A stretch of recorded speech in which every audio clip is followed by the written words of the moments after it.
around the community. And for the last 5 weeks, we've been working in pea patches across Seattle.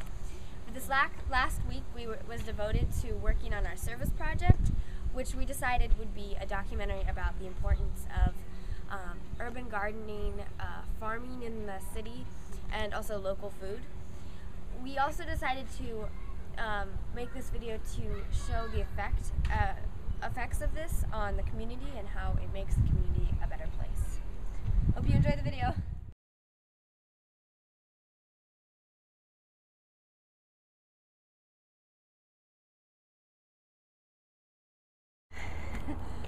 My name is Noe. This is City Grown Seattle, and I run this urban farm with Becky Warner and Scott Bamer.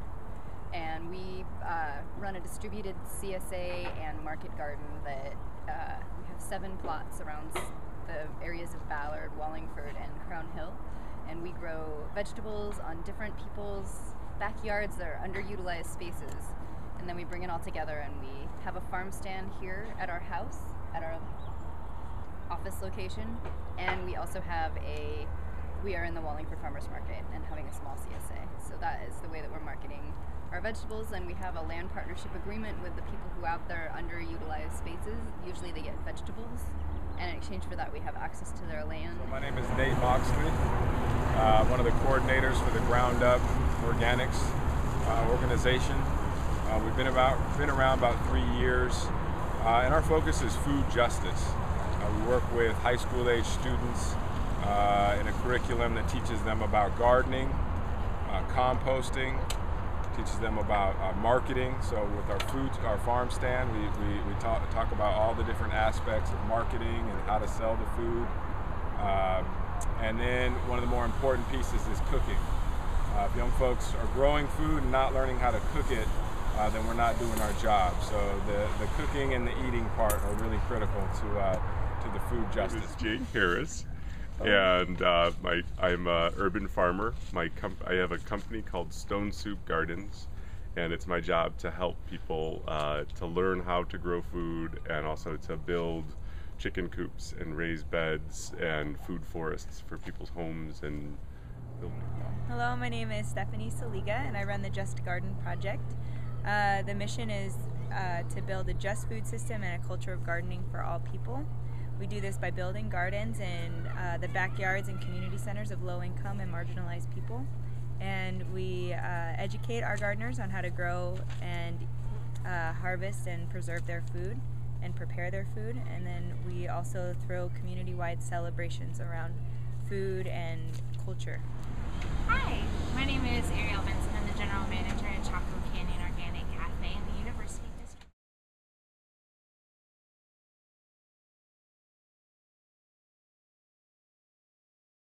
Okay.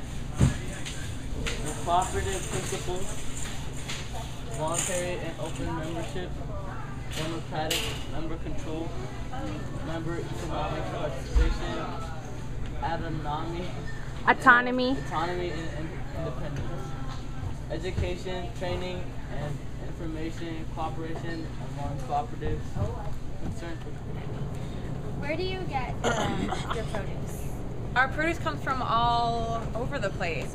We try to get as much as we can locally grown, so from Washington State and actually, even Western Washington. So that's where we try to get most of our produce. It's summertime, that's easier to do because we've got a lot of great growers around, but in like the winter, spring months, it's a little harder. We have to get a lot of things from California and sometimes even Mexico, so. Which foods and vegetables are really easy to get locally? A lot of the winter greens, so like kales, chards, those are really easy to grow up here, so we can usually get those a lot of the year. Some potatoes, squashes, things that store really well, we can get locally. For fruit, there's apples.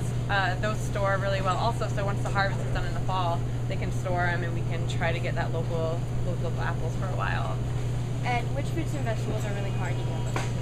A lot of the exotic tropical fruits and vegetables, or fruits mostly. So we do carry some coconuts and pineapple.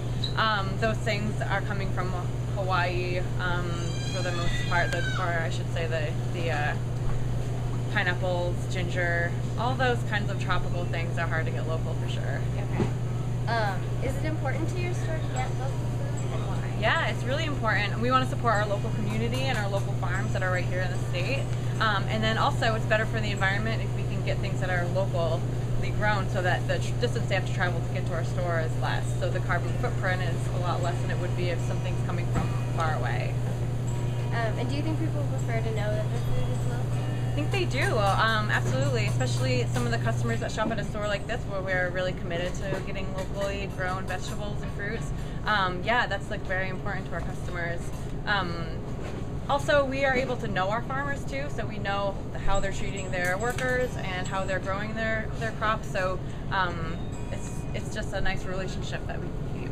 Can you name like one farm or place that you really get a lot of food?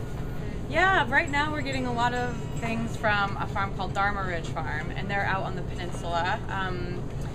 And yeah, they've been great. They've been growing everything from lettuce to kales, some carrots. These carrots are theirs, and it's just that's one farm where we've been getting a lot of stuff lately. There's another farm called Viva Farms that I always like to mention. They are an incubator farm, which means they help people get started in farming. So they educate people and they help out with like small loans and equipment, and so we get a lot of our stuff from them too. That's really cool. Yeah. And what is the difference between a co-op and a traditional grocery store?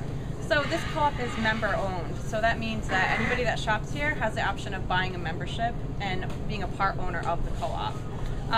So there's some special deals and things that go along with it, but it's member supported. So you know, we're run by a board of directors, and those people are elected democratically from our members. So people that shop here have a say in what goes on in the store. Well, we try and get most of our stuff local.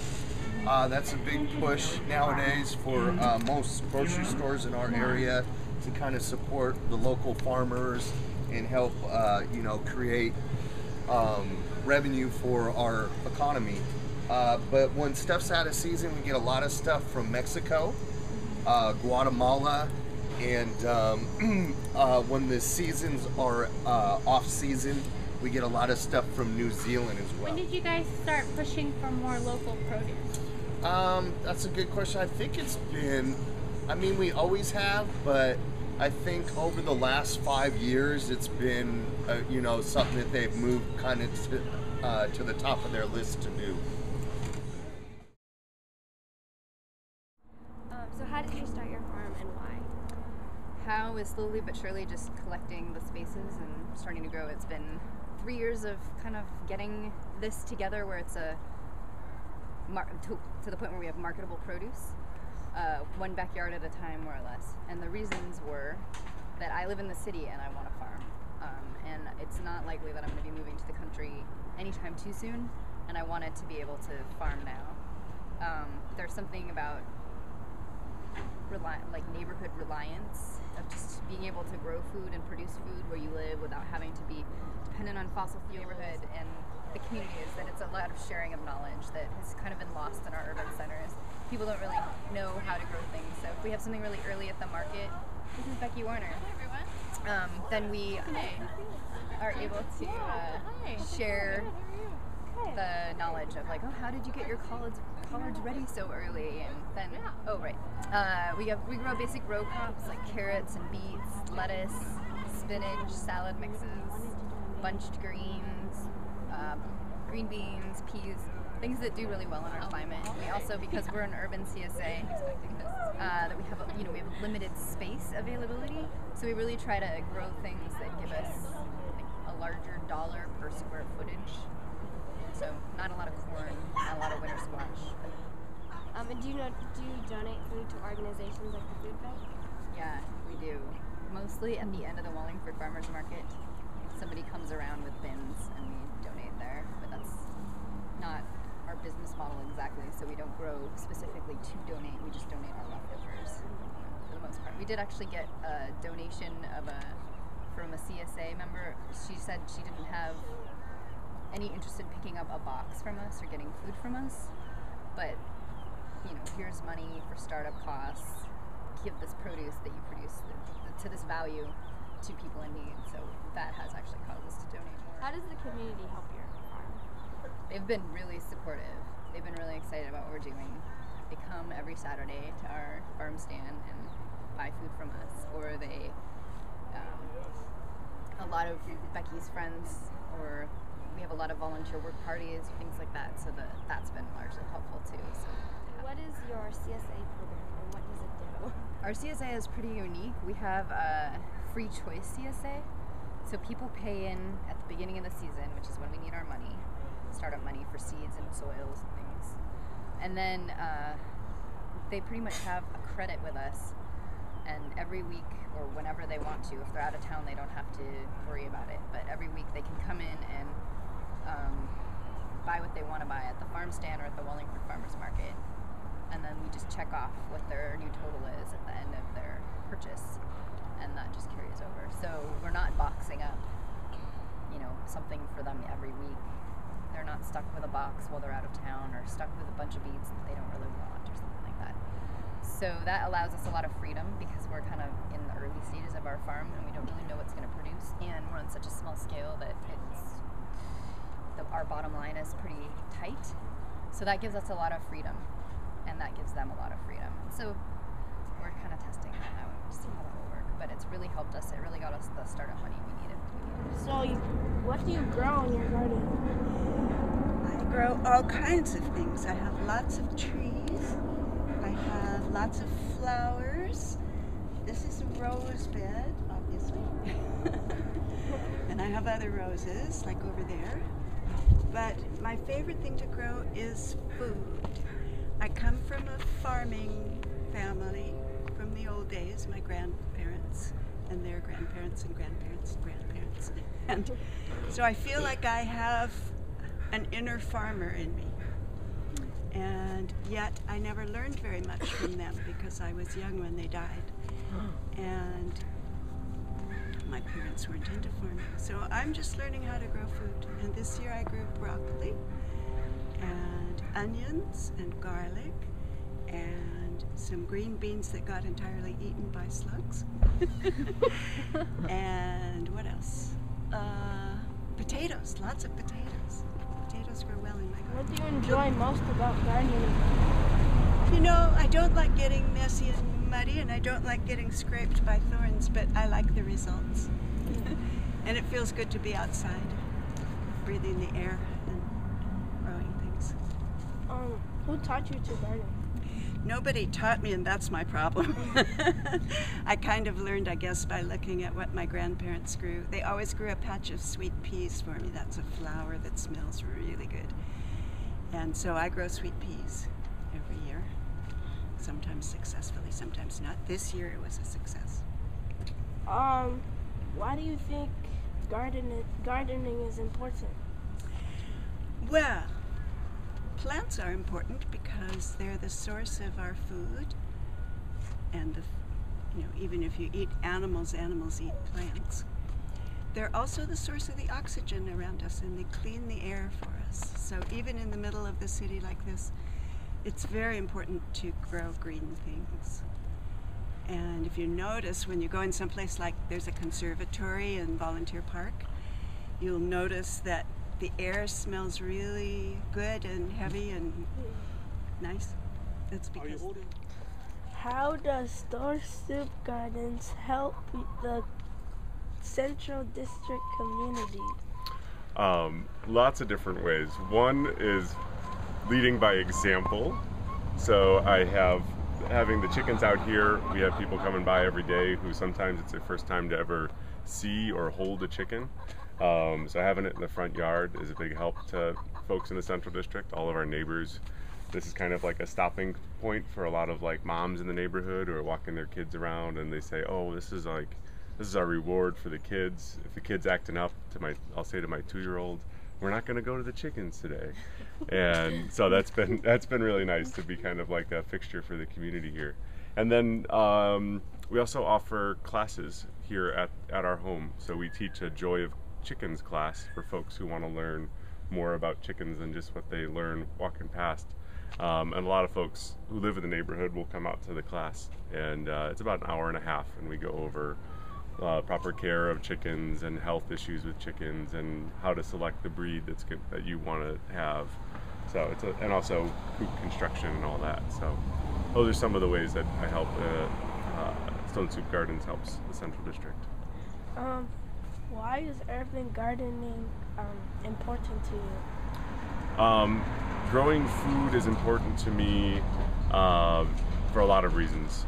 One, I look at food as kind of a gateway to a lot of different issues, because when we look at global climate change and we look at peak oil, which I'm not sure if you guys are familiar with, but we look at all sorts of issues with economics and environment.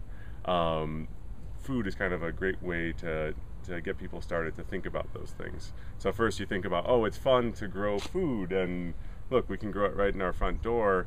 And then you go, okay, why is this important? Well, it's important because we need to be closer to our food. We need to be closer to our natural environment. And we need to be really thinking about what our impact is on the planet. So I love growing food because I like to eat, but also because it starts a conversation going that I think is really important. Do you and your family have a garden at home? Yeah. What do you grow in your garden? We grow lettuce, chive, pumpkins. Why do you think gardening and pea patches are important to the community? Because if somebody lives in an apartment and they don't have a garden, then they can have a garden in the pea patch. Mm-hmm. Yeah. So, what did you enjoy about pea patching? I really enjoyed working with people in their gardens and also seeing people come together and form a little community over growing. Why do you think pea patching is important? Oh, the pea patches. I think it's important because it forms a community, and also people who might not have space to garden or sun or, the right kind of area to garden have this opportunity to grow. Okay. Thank you.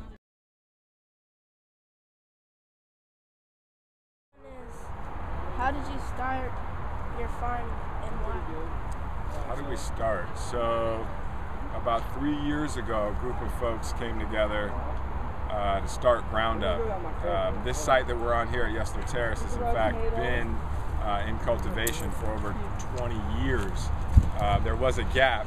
It hasn't been continuously in cultivation for 20 years, but it's got a long history of there had been a greenhouse here, and again over the years there's been different farm.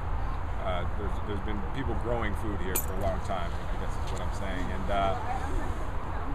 in terms of this recent sort of resurgence, it's again been within the last 3 years. Our founders, Eddie Hill, Karen Toring, Mel Cloyd, and some other folks were really instrumental in getting this thing going. How does the community help your farm? How does the community? I'd say the biggest way the community helps, I mean, it was a couple ways. One, we oftentimes get people to come down here and help out with the weeding and the watering and the harvesting. So that's one way. In terms of the Yesler community, I mean, the biggest thing that they can do is eat the food that we grow, right? I mean, we grow food and we want it to get in the hands of people who are going to eat it, appreciate it, share it with their family members. What do you grow? I grow everything, all the best of stuff. Like jalapeno peppers, corn, we have like zucchinis and cucumbers, all kinds of different herbs and lettuces and tomatoes, everything. What is the easiest to grow? The easiest to grow? Probably those blackberries back there. They just do whatever they want, so it's pretty easy. What is the hardest to grow? The hardest? Tomatoes. Mess up this video. And I've only been with Ground Ups for about a year. It's been fun so far. Like, we cook on Wednesdays, and it's like they teach you how to plant things and like and you eat only organic things, no soda, no candy, no nothing. It's just healthy all around in this part of town. Yeah, and also, yeah, that's about it. That's all I got right now. How does this help the community? This helps the community on Wednesdays when we do our harvesting, and we come and take tomatoes and carrots and stuff from the farm and go up to the front of the community center and sell it and give it back to the community center to make it like better, to like get more computers and stuff from the community center. And that's about it. Well, we're actually in the Seattle Tilts Education Garden right now. And so this garden is a community garden, and all the food here gets harvested for the food bank and for meal programs like that. So do you think this program has been a success? Definitely, yeah. I mean, the success of, one of our council members says survival is success. So, you know, we have gotten funding for 3 years to build the gardens. We've had volunteers come through and interns, and people really like give themselves to make sure that the people in their community can grow their own food. And so I think that, yeah, it's definitely been a success, and I anticipate it being even more of a success as we move forward, because I don't know, everybody that I know wants to have good food for themselves and their family, and food costs more now than it ever has in the history of food costing something, and we can actually get it for free if we know how to work with the soil. And so all we're doing is we're helping people, you know, get free food. So what's not successful about that, you know? Why do you think that community gardening is important to a community? Well, I think to me, like, every garden is a community garden. So even if you're just growing in your backyard, that food that you're growing, like, it ends up, 90% of our gardeners share food with people outside their home. So what you're growing, you're gonna have an abundance, you're gonna need to share, so it goes out. But then for the gardens that we build in people's front yards, most of them say that they've met more of their neighbors because of it, that people come talk to them for the first time. And I think that gardens are just this really great, like, balance point. Like, everybody's equal in a garden.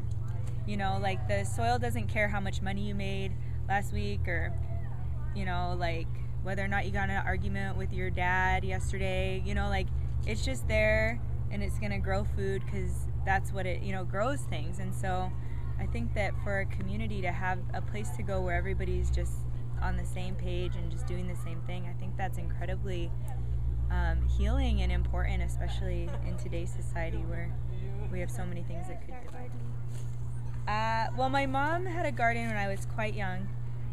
From the time I was born until I was 5, my mom had gardens, and my parents raised snails to eat.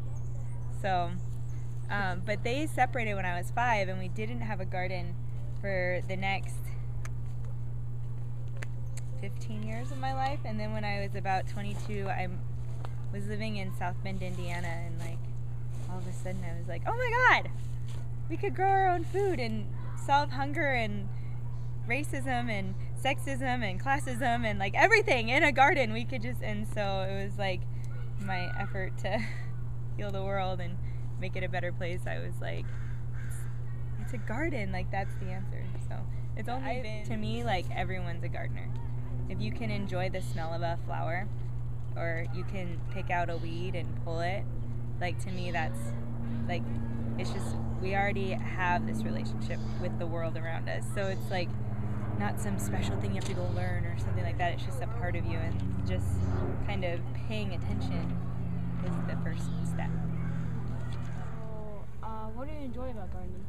I enjoy being outside and working with my hands and watching things grow that I planted. So it's fun to put something small on the ground and then watch as it gets bigger and bigger and bigger, and then it's something that you get to eat.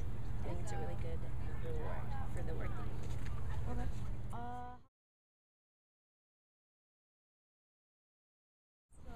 The first one is, where do you get your food from?